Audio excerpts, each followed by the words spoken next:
What is up, everybody? Welcome back to the Prodigia Games video channel. My name is Gareth, and today we're going to be talking about motion sickness in virtual reality.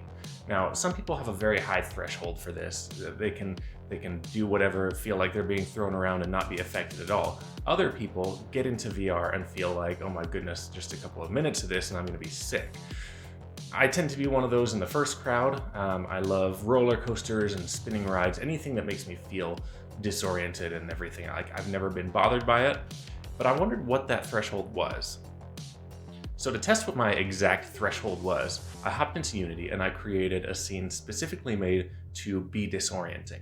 A lot of people would not do this because this is kind of the opposite of what you're supposed to, but I said, what can I do to really just make myself feel uneasy? So what I did is I created a scene with specific motions that were made to kind of incite those kinds of feelings.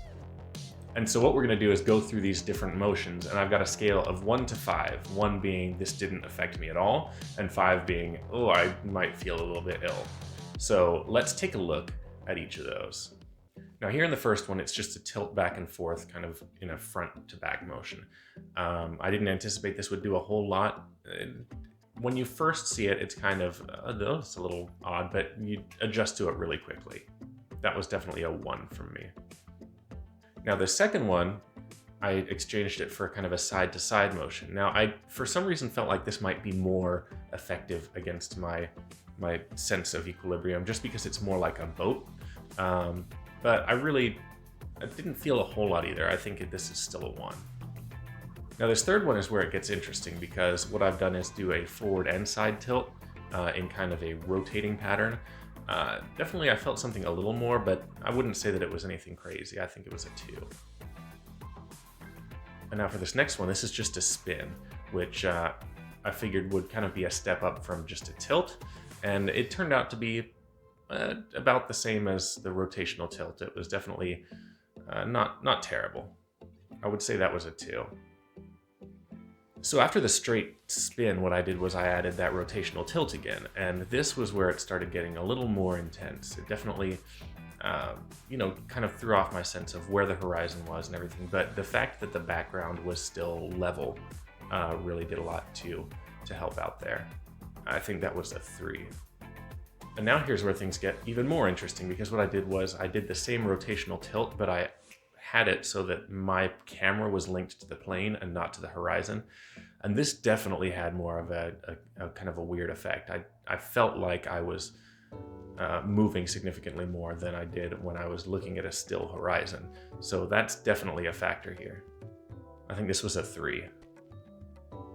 So now we're really mixing it up. This is the spin, but with the rotational tilt and myself linked to the plane rather than horizon. This is definitely a challenge at this point. I think this is the first time where I actually felt myself stumble a little bit, so definitely an effective one.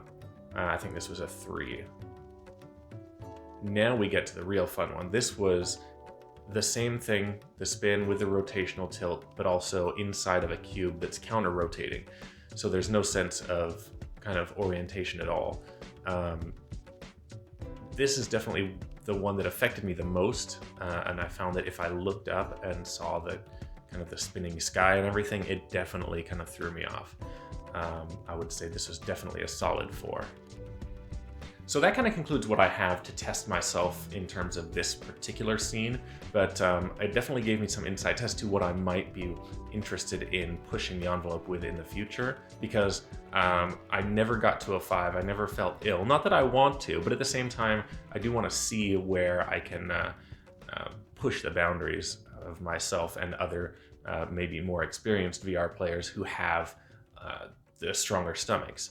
So I think at this point, I would say it was successful, because I did definitely feel some disorientation and some discomfort, but I think we could go further from here. So let's go ahead and call it there, but definitely look forward to more episodes like this in the future, where I kind of just go and abuse myself for the sake of science and entertainment. I know I'm not a huge sample set, but maybe if I get a good diagnostic cycle together, once all this COVID craziness is finished, we can get some friends over and have some hilarious times with that. So Anyway, thank you so much for watching. I'm at about 40 subscribers right now, and I'd like to thank every one of you for putting your support behind wanting to see my stuff, and I definitely look forward to making more videos for you in the future. So I will talk to you soon. Until next time, keep being awesome, keep making awesome games. Try not to get sick doing it.